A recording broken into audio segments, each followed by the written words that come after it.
Manusia terbatas. Contoh, ibu nolongin orang, orangnya OTW balas budi. OTW balas budi, niat pengen balas budi, kata Allah nggak ada umur, kecelakaan, wafat. Berarti dia nggak balas budi karena apa? Karena orangnya jahat atau karena nggak ada umur? Nggak ada umur. Yang repot kalau kita mewajibkan aku baru bahagianya nanti kalau orang-orang udah pada baik ke aku, atau gimana? Kapan bahagianya nanti kita? Kita baik ke orang juga bukan supaya dia suka, biar Allah suka aja. Tenang, Allah. Ya. Satu tadi sabar. Yang kedua, ini lebih tinggi. Tadi yang paling berat timbangannya di mizannya. Yang ketiga, yang kedua, berbuat baik kepada orang yang jahatin kita.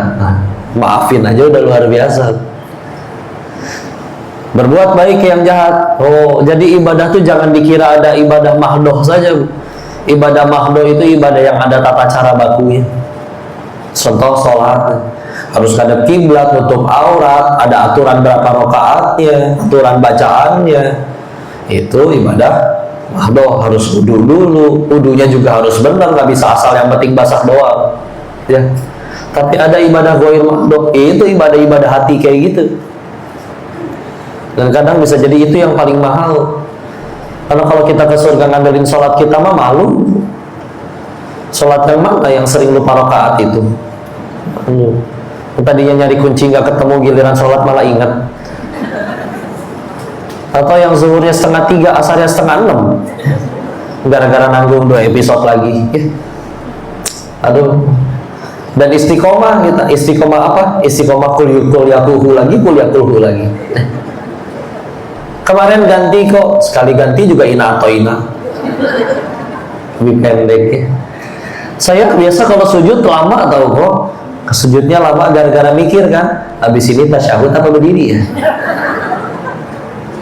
Ketawanya menjiwai ya. Atulah.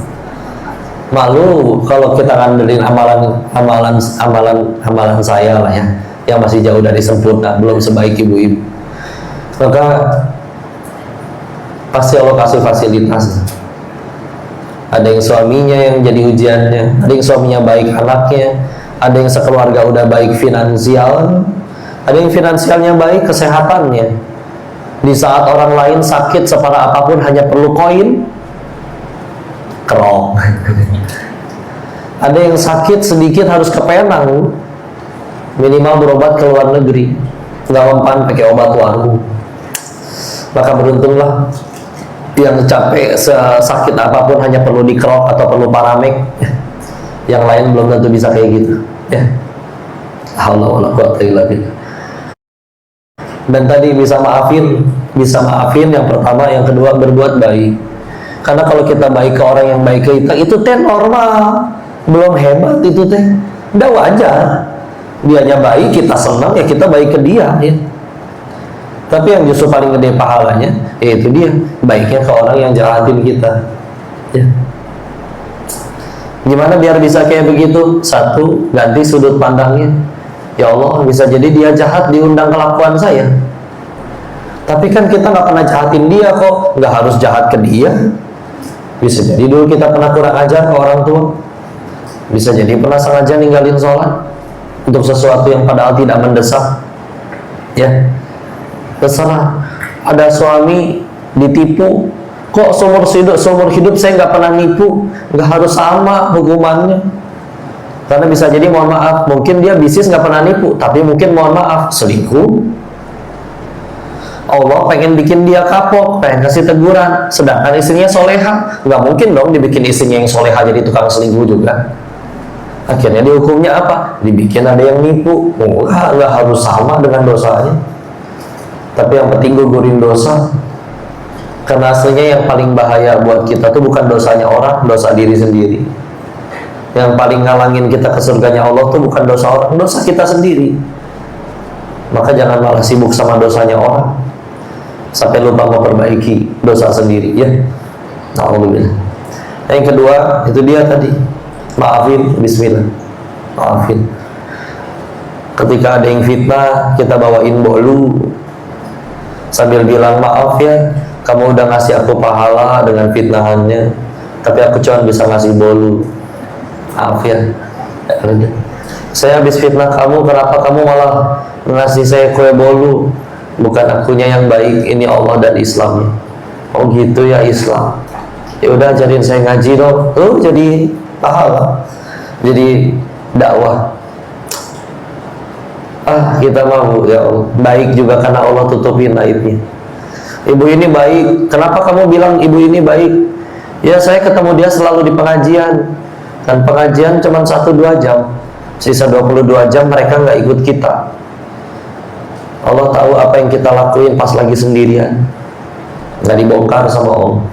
Ya, nggak dibongkar.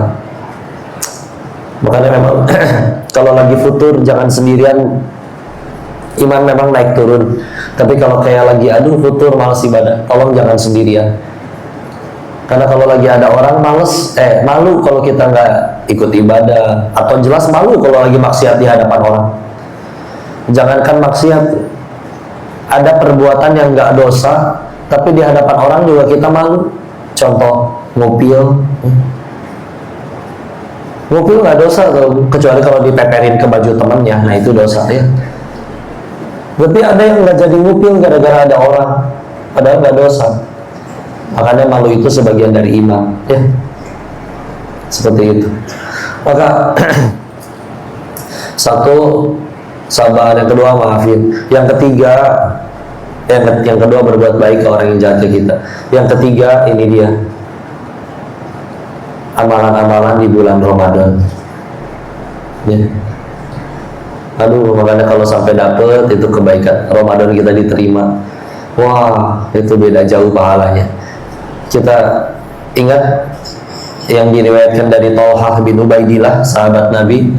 Beliau ngelihat ada 2 orang yang masuk Islamnya barengan, amalannya mirip sama, cuman bedanya satu. Yang satu meninggalnya wafat terluka di medan perang, syahid. Yang kedua hidup 1 tahun lebih lama, tapi meninggalnya di kasur hangatnya, sakit, bukan dalam keadaan terluka, tertusuk di medan perang. Thalhah bermimpi sedang berada di depan pintu surga, melihat yang dipanggil duluan masuk surga ternyata yang hidup 1 tahun lebih lama, baru belakangan yang syahid di medan perang. Mimpi itu dibawa ke Nabi. Kenapa duluan?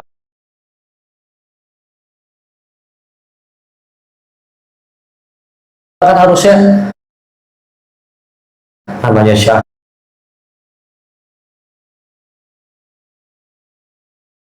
husnul khotimah, masuk surga tanpa hisab.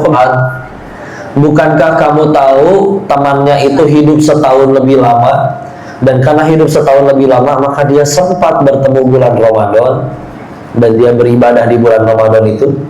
Itulah yang bikin dia nyusul. Ya.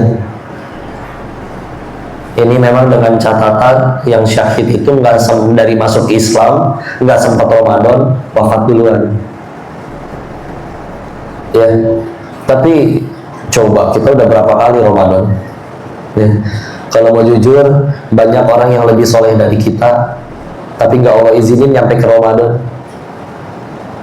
Kita nyampe aja, beres-beres aja sebulan. Ya.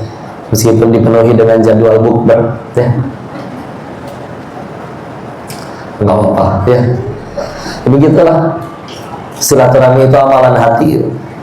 Kalau nggak pandai-pandai jaga hati, banyak potensi dosa asli. Ngelihat teman pakai tas baru, nggak pandai jaga hati, bunyi itu pasti paling punya mertuanya, gitu katanya. Ternyata bisik-bisik, enggak, itu ternyata punya dia sendiri, beli sendiri. Oh berarti paling KW, gitu. Kenapa sih suka sama tasnya? Minta ke Allah, ya Allah pengen tas kayak dia, ya Allah boleh. Walaupun banyak doa yang lebih baik ya, doa husnul khotimah, doa minta hidayah. Tapi daripada julid, itu mendingan minta. Ya, apa urusan kita sama tas dia? Ya. Dan jangan suka ngambek-ngambek sama takdir Allah, itu bikin pahala puasa kita hilang. Contoh, kadang suka suuzon ke Allah. Pak, udah umroh belum? Belum, boro-boro umroh. Saya mah orang kecil, saking kecilnya sepatu aja ukuran 32. Apa hubungannya Pak sama nomor sepatu? Ya. Jangan suka gitu. Naudzubillah, pernah ada yang nanya, kok haji dan umroh itu kan undangan? Saya belum berangkat, kayaknya saya nggak diundang-undang sama Allah. Loh, antum suuzon Allah. Di luar sana ada orang yang berusaha mantesin diri. Dia bela-belain jual sawahnya. Ke manusia aja bisa, demi bisa dekat sama dia tuh. Kita acara nggak mau datang, jadi mau datang demi bisa ketemu dengan dia. Padahal di situ di acaranya belum tentu ngobrol dengan pejabat itu. Tapi bisa tuh mantesin diri atau maksain diri buat diundang. Kita udah maksain diri belum supaya pantas diundang Allah? Karena jangan bentar bilangnya, oh aku nggak diundang-undang nih haji dan umroh. Tapi kitanya sendiri duit ada, tapi berangkat haji daftar umroh nggak mau. Giliran beli mobil baru bisa. Pertanyaan, ya. Jadi jangan gitu, ya. Naudzubillah. Silaturahmi amalan hati, jaga baik-baik. Karena kalau enggak, api dosain. Kalau bisa, jangan terlalu banyak bicara, apalagi tentang diri sendiri, kan? Karena bisa jadi topik paling mengasyikkan adalah tentang diri sendiri. Cuman makin banyak bicara tentang diri sendiri, aduh susah ngejaganya. Karena suka cenderung dikasih bumbu, ya. Nggak sengaja ketemu orang di warung juga, Pak dari mana? Biasa, dikira orang tahu semua kebiasaan dia, ya. Ya orang yang nanya husnuzon, oh habis dari masjid ya, padahal enggak, dibilang enggak malu, oh iya dari masjid, oh gitu, siapa yang ngimamin? Aduh mana emang nggak ke masjid lagi, mau nggak mau ditutup dengan kebohongan yang lain. Oh Ustadz Fulan, bukannya dia lagi umroh ya? Bohong lagi, mau nggak mau. Udahlah lempeng aja, jujur. Baik-baik sekalian, jawab apa adanya, bisil. Ya. Ingatkah kita bahwa Nabi ketika Isra Mi'raj diperlihatkan tentang isi neraka, dan Nabi ditanya apa yang paling banyak bikin orang masuk ke neraka? 1, dosa syahwatnya. 2, dosa mulut, lisan. Oh sekarang bunuh orang udah nggak harus pakai pisau, bisa pakai ini, ya. Ngancurin mental orang, atau kadang ngancurin mental anak sendiri. Bisa milih gitu. Sayang, kalau ditanya sayang, saya nggak meragukan sayangnya kalian ke anak atau ke suami. Tapi kadang penyusunan kata dan bahasa ini bisa menjadi sesuatu yang masalah. Anak lagi nyoret-nyoret tembok, namanya lagi umurnya, nggak bisa ngendaliin diri, meledak tuh, anak tuh nggak tahu diuntung, udah tahu itu cat baru mahal, kamu bisa gantiin, dasar anaknya nyebelin. Ama nyesel tau nggak lahirin kamu, innalillahi. Hanya perlu berapa detik tuh untuk merusak mental. Besok-besok si anaknya lagi nggak nyoret-nyoret, tapi dia tahu ibunya mau lewat, bisa nyari krayon dulu tuh, dia bisa aja nyoret-nyoret. Nah, musuh nih, gua coret. Malah nggak sengajain depan ibunya. Cik atau diganti. Anak soleh lagi bikin karya apa sayang? Oh, bagus gambarnya ya. Tahu nggak yang pada jadi penggambar yang hebat itu lukisannya kan biasanya di kanvas, beli yuk nanti kita gambar bareng ya, mudah-mudahan karyanya tambah banyak. Iya yuk, ayo enak sih. Goresan di tembok masih bisa diganti, dibersihin, tapi goresan di hati anak belum tentu bisa kita sembuhin. Ini karena saya lagi ngomong sama ibunya, ngomong sama anaknya beda cerita, ya. Iya, karena anak juga, kamu tahu nggak, rasa paling sakit bagi seorang ibu itu ketika seorang ibu dibentak oleh anak yang dulu dia bertaruh nyawa untuk anaknya, ya. Tapi sekarang lagi pada nggak bawa anak-anak, ya udah saya ngomong buat ibunya aja, ya. Ya begitu, ya. Ke suami juga kadang Ibu tahu Dokter Zaidul Akbar? Tahu ya. Saya harus ngutip kalimatnya beliau ya, karena beliau yang dokter. Jadi dengar kajian beliau tuh cerita lagi di bandara sambil nunggu boarding, ada yang tanya-tanya, memang satu pesawat, jadi ya udah ngobrol. Ceritalah, suami saya ginjal dok, ya sampai kalau ini mah lawakan bapak-bapak ya, iklan. Kenapa ginjal ada 2? Karena kalau cuma satu ganjil. Maaf, saya lagi belajar jadi bapak-bapak. Katanya kalau ketawa berarti udah bapak-bapak. Ya, ya udah namanya dokter jawab, Bu. Oh, makan ini, minum ini, jangan lakuin ini, polanya seperti ini, dikasih tahu semua dari sudut pandang ilmu medis. Ya. Maka dijawab, dok, semuanya sudah kami lakukan tapi masih sakit ginjal. Akhirnya dokter Zaidul bilang kayak begini, Bu, kalau semuanya udah dilakuin tapi masih sakit, saya izin tanya ya. Iya silakan dok, tapi jangan tersinggung, maaf ya. Iya, emang nanya apa dok? Ibu gimana perlakuannya kepada suami ibu? Nangis ibunya. Iya dok, kadang suka ngilang-ngilangin ya. Kadang malah suka banding-bandingin ya. Kadang lupa bahwa dia juga udah berjuang dan yang lain-lain ya. Maka ya itulah yang beliau bilang, Bu, hati-hati, perasaan diinjak-injak oleh orang yang seharusnya paling taat kepadanya secara syariat, itu memang bisa kena ginjal.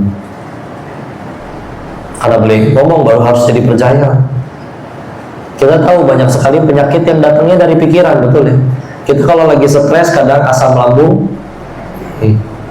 dan itu betulan ya. Kalau kita lagi dendam, otak menghasilkan hormon kortisol nanti. Hormon kortisol itu kalau dia naik maka pasti menurunkan imun, dan kortisol itu akan karsinogenik, menjadi pemicu kanker ya. Di pikiran dan hati yang dendam. Makanya kadang misalkan suami memang misalkan punya gula, dia juga udah nahan seharian, tapi pas sore-sore menjelang maghrib di nyampe rumah, dia ngelihat ada boba Thai tea punya anaknya udah tinggal setengah di meja makan, nggak ada yang lihat, celingak-celinguk diminum, baru juga satu isep, ibu muncul, minum apa kamu? Hah? Kamu tuh sadar gak sih kalau itu punya gula? Nanti kalau sakit siapa yang ngerepotin? Senang nyiksa mama, udah gak suka hidup sama kami. Udahlah tuh. Baru dia minum satu sendok, diomelinnya segitunya. Ganti bahasanya, contoh, si ganteng saya minum apa? Oh, enak ya. Ayo, kan ingat, papa kan punya gula.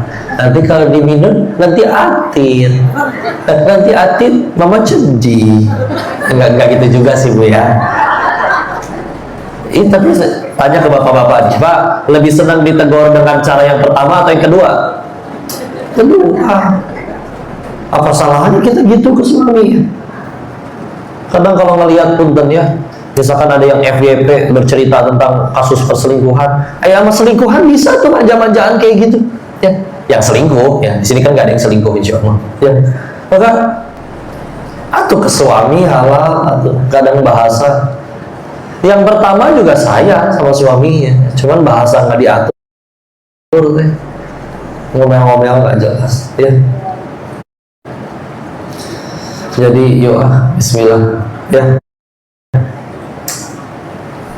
harus sinkron.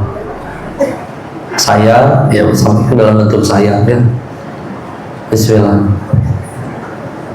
Maka saya lagi, kita bicara silaturahmi, sekali lagi bicaranya amalan hati. Dan apapun kalau udah berurusan sama hati itu penting. Kita pernah tanya, atau ginilah, dibalik, ibu punya suami, dia udah berusaha, sekalinya masakin ibu keasinan, sekalinya bantuin malah bikin tambah berantakan. Tapi ternyata begitu dilihat hatinya, ya dia nggak niat sengaja pengen ngerepotin, niatnya pengen bantu, dan demi Allah dia setia sama ibu. Disuruh tukar nyawanya demi mati untuk ibu juga bisa jadi, bismillah, siap ya. Tapi ya begitu, taruh anduk memang sembarangan, ngambil baju teh atasnya nggak diangkat dulu, jadi berantakan semuanya gitu kan. Tapi bismillah, kita tahu hatinya betulan sayang sama ibu, masih bisa kita terima bu, insya Allah. Daripada nafkah datang lancar, rapi, duit diminta berapapun dikasih, tapi punten dengan terang-terangan dia jawab, saya mau udah gak ada hati sama kamu. Anda asal tahu aja ya, saya udah ada yang lain di luar. Saya mah cuma karena tanggung jawab aja, malu dilihat orang. Kamu minta berapa saya transfer, tapi tolong jangan bawel. Hati saya udah kena hati. Duit dikasih, tempat tinggal dikasih, segala macam, nggak bisa ibu hidup sama orang kayak gitu. Hatinya nggak ke kita sama, ya. Dan ibu bukan layak apa atau kita cuma seperti tawanan begitu aja, ya. Naudzubillah. Mana penting kan hati, ya itu dia, dan nggak bisa main-main. Makanya dalam Islam ya kita belajar juga untuk tazkiyatun nafs, penyucian jiwa ya. Karena itulah yang menentukan, kata Nabi, di dalam tubuh manusia ada segumpal daging yang kalau itu baik semuanya baik, itu aja buruk semuanya buruk. Wahyal qalbu, dan itu adalah hati ya. Alhamdulillah, mudah-mudahan bisa kita jaga. Ini ada kisah seperti ini. Ada orang kaya beli kambing, terus minta tolong pak kiainya untuk minta dibagiin ke masyarakat. Dia request, tapi saya minta bagian dong, biar nggak cuma masyarakat aja, tapi saya minta bagian paling buruknya aja dari kambing itu. Siap, dibagiin semua masyarakat kebagian. Akhirnya pak kiai mampir ke rumah Pak Dermawan. Ini pak, bagian paling buruk dari kambingnya udah saya sisain. Begitu dibuka ternyata isinya adalah hatinya sama lidahnya. Besoknya Pak Dermawan dapat rezeki lagi, beli kambing lagi, minta tolong lagi Pak Kiai untuk bagiin lagi ke masyarakat. Tapi kali ini saya beda dong, saya minta bagian terbaik dari kambing ini. Kemarin kan udah yang terburuk. Siap, potong, bagiin semua masyarakat kebagian. Akhirnya mampir lagi ke rumah Pak Dermawan. Ini Pak, bagian terbaik dari kambingnya, makasih ya. Begitu dibuka ternyata isinya adalah hatinya sama lidahnya lagi. Kok sama Pak Kiai? Terbaik hati dan lidah, terburuk hati dan lidah. Kan manusia juga begitu. Ternyata pelajarannya, kalau hati dan lisannya sudah baik, dia bisa menjadi sebaik-baiknya makhluk. Kalau hati dan lisannya busuk, bermasalah, maka dia bisa menjadi seburuk-buruknya makhluk. Ya, Bu, Ibu saya tanya ya, Ibu di sini ada nggak yang pernah sakit hati sama kambing? Enggak ya? Ibu lewat kandang kambing, kambingnya bunyi mbe, dasar kambing kurang ajar. Ada yang kayak begitu? Nggak ada. Pertanyaannya saya ganti, Bu, Ibu pernah nggak sakit hati sama mulut orang? Sering malah jawab. Nggak cuma pernah. Orangnya ada di sini nggak? Iya. Padahal katanya manusia lebih mulia dari kambingnya. Tapi kambing aja nggak pernah nyakitin kita. Kenapa dia nyakitin kita terus? Ya udah Ibu nikah aja sama kambing biar nggak tersakiti. Wow, canda ya. Maka ya itu dia. Ini ibarat moncong teko. Moncong teko hanya mengeluarkan isi teko. Kalau isi tekonya cai bodas, air putih, ya keluarnya air putih, nggak mungkin jadi kopi, kan nggak diseduh, dan kita bukan pesulap. Ya. Hati-hati, makin banyak bicara makin membuka siapa diri kita sebenarnya. Dan sulit untuk acting. Makanya mohon maaf, saya nggak percaya kalau ada yang bilang, ih dia mah mulutnya aja jahat tapi hatinya suci kok. Allah, enggak. Kalau beneran hatinya suci, dia nggak akan ngucap yang nyakitin, serius. Ya mudah-mudahan baik dua-duanya ya, hati dan lisan. Tapi udah gimana, nggak sinkron ya. Nanti ya naudzubillah jatuh kepada kemunafikan, karena di belakang beda, di depan beda ya. Naudzubillah. Maka yuk perhatikan, kadang kita itu terbiasa untuk mengumpulkan pahala di ember pahala kita masing-masing. Ibarat bapak ibu punya wadah lah, terserah bentuknya apa, anggaplah bentuknya ember. Tadi pagi udah diisi dengan pahala sholat subuh, mungkin ada yang udah ngisi dengan pahala sedekah subuh, mungkin udah ada yang ngisi dengan pahala tadi sholat duha, ini diisi dengan pahala pengajian. Kadang kita fokus mengisi ember pahala kita, tapi suka lupa untuk ngecek ember pahala kita bocor atau enggak. Karena ada yang bikin bocor, kita nanti wafat dalam keadaan aku ingat udah ibadah begini dan begitu, udah sholat ini, sholat itu, sedekah ini, sedekah itu. Setiap ada proposal nggak mungkin nggak ngasih, selalu ngasih. Begitu akhirnya setor di hadapan Allah, loh kok kosong embernya, ternyata embernya bocor. Apa yang paling bikin bocor? Biasanya masalah di hati ya. Salah niat, pengen dipuji, dengki, takabur, sombong, ujub, kemunafikan, ria ya. Oh, ini amat sangat menggerus pahala kita ya. Maka ini perbandingan ya, penyakit hati versus penyakit fisik ya. Penyakit hatinya bukan sakit hati diomongin tetangga ya, tapi ya sombong, takabur, dengki ya. Kalau penyakit fisik lu dari panu sampai kanker, sembuh nggak sembuh, ujung-ujungnya sama. Apa ujungnya? Sakit nggak sakit, tua atau muda, mati. Betul, ujungnya itu. Penyakit kanker sampai panu, sembuh nggak sembuh, sama. Berhasil sembuh pun, apakah nggak akan jadi mati? Tetap akan mati ujung. Jadi kalau penyakit fisik, ujungnya sama, mati. Tapi waktu sambil kena penyakit di dunianya, satu, dosa berguguran.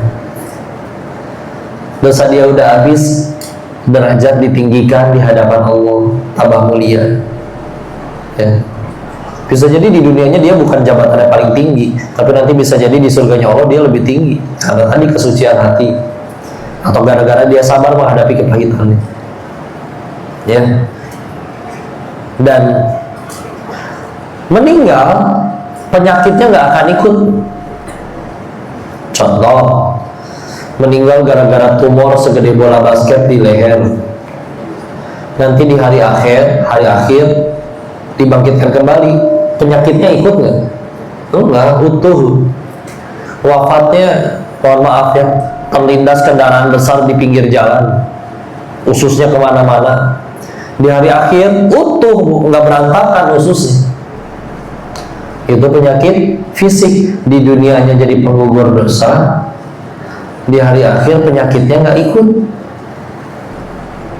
ya.